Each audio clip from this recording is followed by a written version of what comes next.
Bonjour et bienvenue à cette chaîne Dieu est pour nous. Nous vous proposons des méditations basées sur des textes de la Bible. Nous savons qu'il y a plusieurs autres fournisseurs qui diffusent du contenu semblable sur les médias sociaux. Alors nous sommes honorés que vous ayez choisi cette chaîne-ci. Nous espérons que ces simples messages sauront vous aider à continuer à regarder en haut en vous faisant connaître davantage ce Dieu qui est pour nous. Bonne écoute.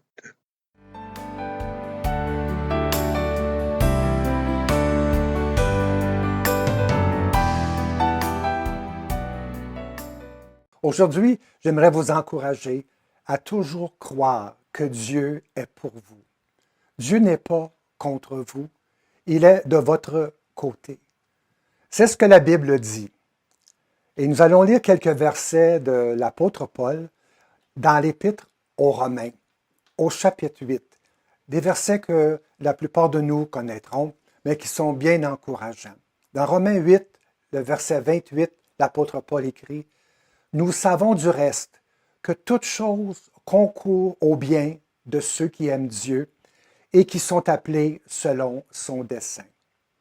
Car ceux qu'il a connus d'avance, il les a aussi prédestinés à être semblables à l'image de son Fils, afin que son Fils fût le premier-né entre plusieurs frères. Et ceux qu'il a prédestinés, il les a aussi appelés. Et ceux qu'il a appelés, il les a aussi justifiés. Et ceux qu'il a justifiés, il les a aussi glorifiés. Que dirons-nous donc à l'égard de ces choses? Si Dieu est pour nous, qui sera contre nous? Lui qui n'a point épargné son propre Fils, mais qui l'a livré pour nous tous, comment ne nous donnera-t-il pas aussi toutes choses avec lui? L'Épître aux Romains, c'est une grande épître. Pas nécessairement grande en termes de longueur, mais à cause de son importance. Puis les versets du chapitre 8 sont parmi les versets les plus cités. Ce chapitre est appelé la déclaration de la liberté chrétienne. Le chrétien est libre, libre de condamnation. Dans ce chapitre, Paul va nous poser 4 questions qui commencent par qui? Qui sera contre nous? Qui accusera les élus de Dieu? Qui les condamnera? Et finalement, qui nous séparera de l'amour de Christ? Ce ne sont pas vraiment des questions auxquelles l'apôtre Paul s'attend de recevoir une réponse, mais ce sont plutôt des déclarations qui expriment son assurance en tant qu'enfant de Dieu, des déclarations qu'il lance à l'ennemi de notre foi. Et j'aimerais aujourd'hui vous parler de cette première déclaration. Si Dieu est pour nous, qui sera contre nous? Comment ne pas être inspiré par ces paroles? Il y a un chant que nous chantons, « Et si Dieu est pour nous, qui sera contre nous? » Et Paul commence son idée en disant, « Que dirons-nous donc à l'égard de ces choses? Que dirons-nous donc à l'égard de ces choses? » Quelles choses l'apôtre Paul parle? Mais il nous parle de toutes les choses qu'il a déjà énumérées depuis le commencement de son épître. Écoutons quelques-unes de ces glorieuses vérités. Car tous ont péché et sont privés de la gloire de Dieu. Mais là où le péché a abondé, la grâce a surabondé. Dieu prouve son amour envers nous en ce que lorsque nous étions encore des pécheurs, Christ est mort pour nous. Étant donc justifiés par la foi, nous avons la paix avec Dieu par notre Seigneur Jésus-Christ. Il n'y a donc maintenant aucune condamnation pour ceux qui sont en Jésus-Christ. Vous n'avez point reçu un esprit de servitude pour être encore dans la crainte, mais vous avez reçu un esprit d'adoption par lequel nous crions « Abba, Père ». L'Esprit lui-même rend témoignage à notre esprit que nous sommes enfants de Dieu. Voilà, ce sont ces choses-là dont l'apôtre Paul nous disait, qu'est-ce qu'on va dire maintenant à l'égard de toutes ces choses merveilleuses-là? Qu'est-ce qu'on va conclure de toutes ces merveilleuses vérités-là? On doit conclure une chose sûrement, c'est que Dieu est pour nous. Si Dieu a tout fait pour ces choses pour nous, c'est parce qu'il est pour nous. Oui, Dieu est pour nous. L'apôtre Paul demande si Dieu est pour nous, mais ce n'est pas une condition où il met en doute si Dieu est pour nous ou non, mais c'est plutôt une déclaration. Il dit, puisque Dieu est pour nous, ou encore parce que Dieu est pour nous. Dieu est pour nous, mes amis, c'est un fait. Les versets que nous venons de lire l'affirment. Dieu est pour nous. Lisez la Bible, lisez l'Épître aux Romains, lisez l'Apocalypse, et vous verrez que Dieu est pour nous. Chaque matin, quand le soleil se lève et que les bontés de l'Éternel se renouvellent, Dieu est pour nous. Le fait que Jésus soit venu sur la terre, ça nous crie Dieu est pour nous. Le fait que Jésus a dit que nous valons plus que les passereaux nous témoigne d'un Dieu plein d'amour, un Père plein d'amour pour nous et qui est pour nous. Jésus a dit, regardez les oiseaux du ciel, ils ne sèment ni ne moissonnent, ils n'amassent rien dans les greniers. Et si votre Père céleste les nourrit, ne valez-vous pas beaucoup plus qu'eux? Et pourquoi vous inquiétez au sujet du vêtement? Considérez comment croissent les lys des champs. Ils ne travaillent ni ne filent. Cependant, je vous dis que Salomon même, dans toute sa gloire, n'a pas été vêtu comme l'un d'eux. Si Dieu revêt ainsi l'herbe des champs, qui existe aujourd'hui et qui demain sera jetée au four, ne vous vêtira-t-il pas à plus forte raison, gens de peu de foi? Ce que ce texte-là veut dire, c'est que Dieu y est pour les oiseaux. Si Dieu est pour les lys des champs, si Dieu est pour toutes ces choses-là qu'il a créées, il est sûrement pour nous encore plus. La nature puis la création de Dieu nous prêche. Dieu est pour nous. Et lorsqu'on regarde à la croix, où Jésus est mort à notre place, on comprend, Dieu est pour nous. Le voile est déchiré, Dieu est pour nous. On a accès au trône de grâce parce que Dieu est pour nous. Il nous a adoptés comme ses enfants parce que Dieu est pour nous. Et si le Tout-Puissant, le Créateur de tout, est capable de dire que je suis son enfant, alors qui peut dire le contraire? Personne. J'ai deux exemples dans la vie de Jésus qui nous montrent comment Jésus était pour certaines personnes. Lorsqu'il était sur la terre, il a montré sa faveur. Il était pour certaines personnes qui avaient des oppositions, qui, eux, avaient des gens qui étaient contre eux. Et je pense à deux personnes en particulier. Je pense à la femme surprise en adultère. Les pharisiens voulaient la lapider. Ils étaient contre elle. Mais Jésus leur dit que celui qui est sans péché jette la première pierre contre elle. On connaît l'histoire. Tous, sauf Jésus, n'étaient pas qualifiés pour jeter la première pierre. Alors ils s'en retournèrent tous et Jésus resta seul avec la femme et lui demande, « Où sont ceux qui t'accusent? Où sont ceux qui sont contre toi? » Et puis Jésus continua, « Moi non plus je ne te condamne pas, je suis pour toi. Va, ne pêche plus. » Ensuite, je pense à Zachée. Au temps de Jésus, Jésus passait dans la ville de Jéricho.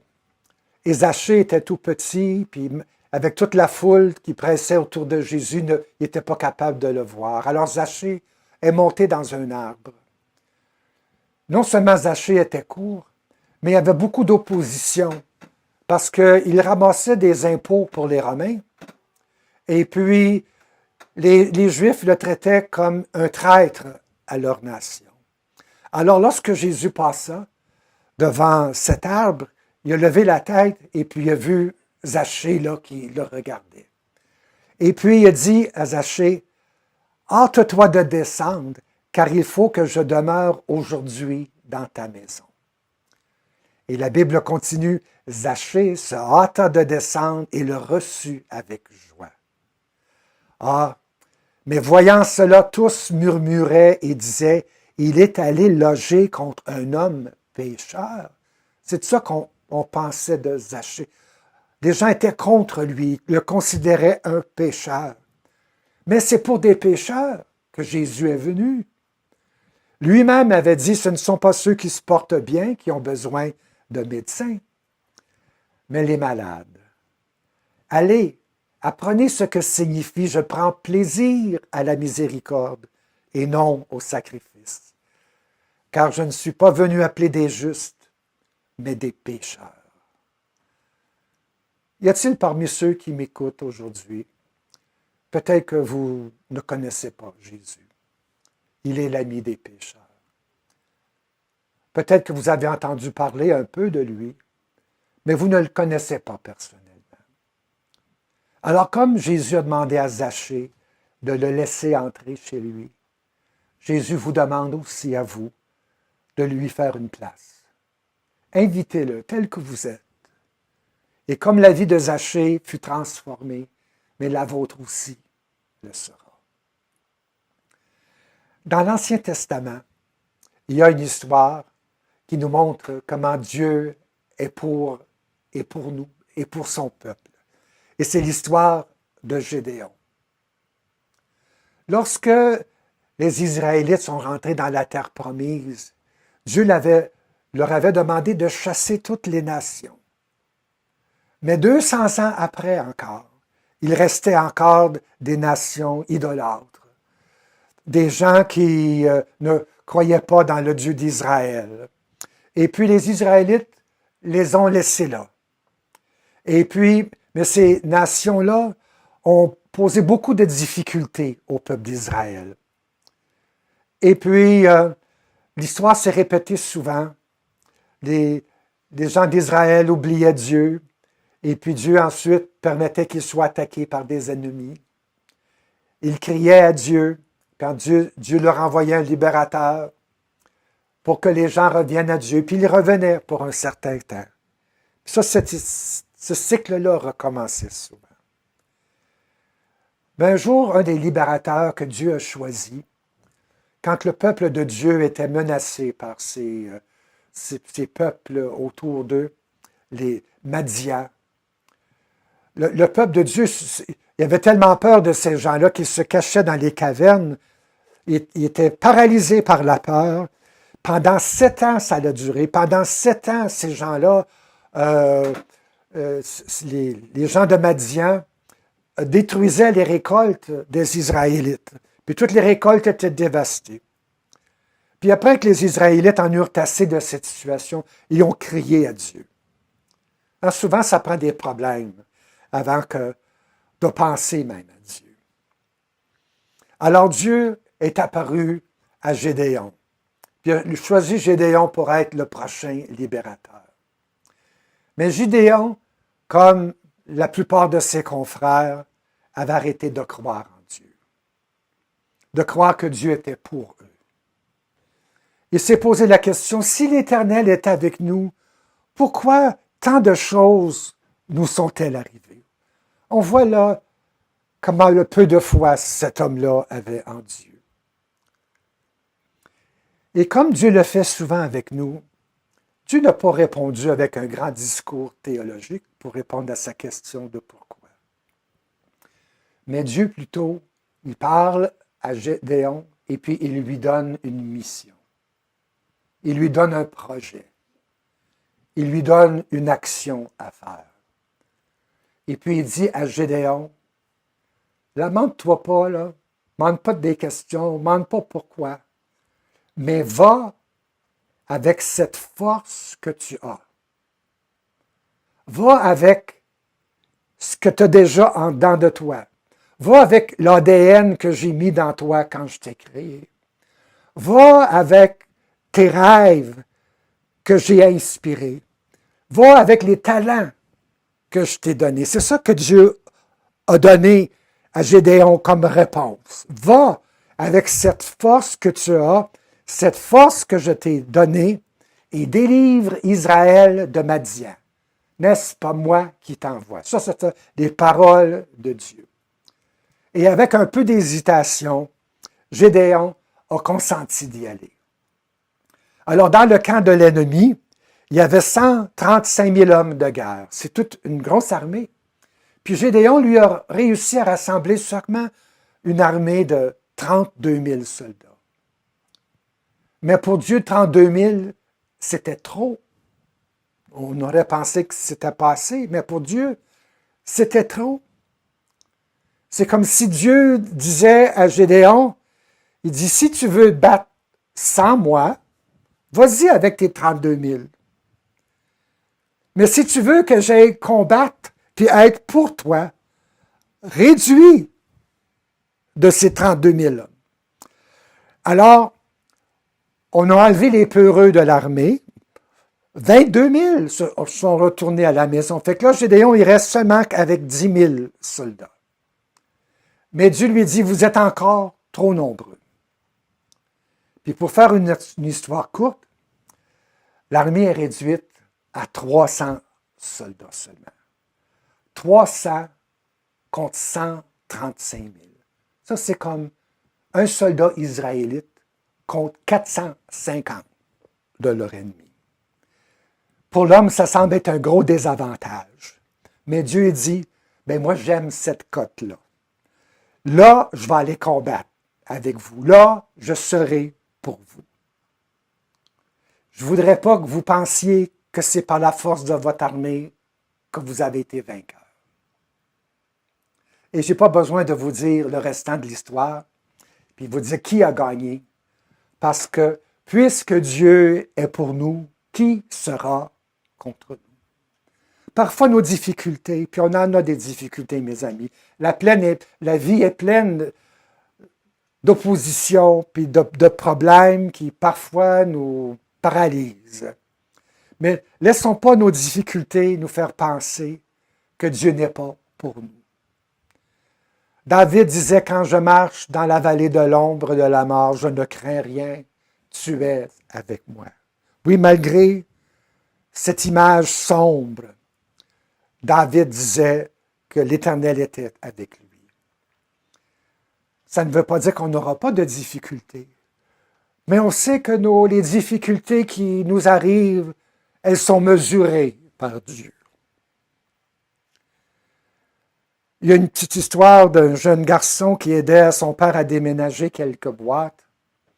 Puis le père plaçait les boîtes dans les bras étendus de son fils. Puis un passant qui allait par là, puis il demande au jeune homme, il dit, tu ne trouves pas ça trop lourd pour toi, ces boîtes-là? Puis le petit garçon lui répond, c'est lourd, mais pas trop lourd. Papa, il sait qu'est-ce que je suis capable de porter. Et voilà aussi notre Père Céleste, il sait qu'est-ce qu'on est capable de porter. Pourquoi? Parce qu'il est pour nous. Il y aura des difficultés, mais Dieu ne permettra pas qu'on en ait plus qu'on soit capable de porter parce que Dieu est pour nous. Croyons ça, que ces mots-là, Dieu est pour nous, que ça soit vraiment tatoué sur notre cœur. Jésus, le Fils de Dieu, est pour nous. Un jour, Jésus a dit à Simon, il a dit, Simon, Satan vous a réclamé pour vous cribler comme le froment. Mais j'ai prié pour toi, afin que ta foi ne défaille point. Et toi, quand tu seras converti, affermis tes frères. Jésus n'est pas contre nous. Il prie pour nous. Comme Jésus n'était pas contre Pierre, il avait prié pour Pierre. L'apôtre Jean, dans une de ses épîtres, écrit, Si quelqu'un a péché, nous avons un avocat auprès du Père, Jésus-Christ le juste. Dieu n'est pas contre nous. Il a engagé un avocat pour nous, Jésus-Christ le juste.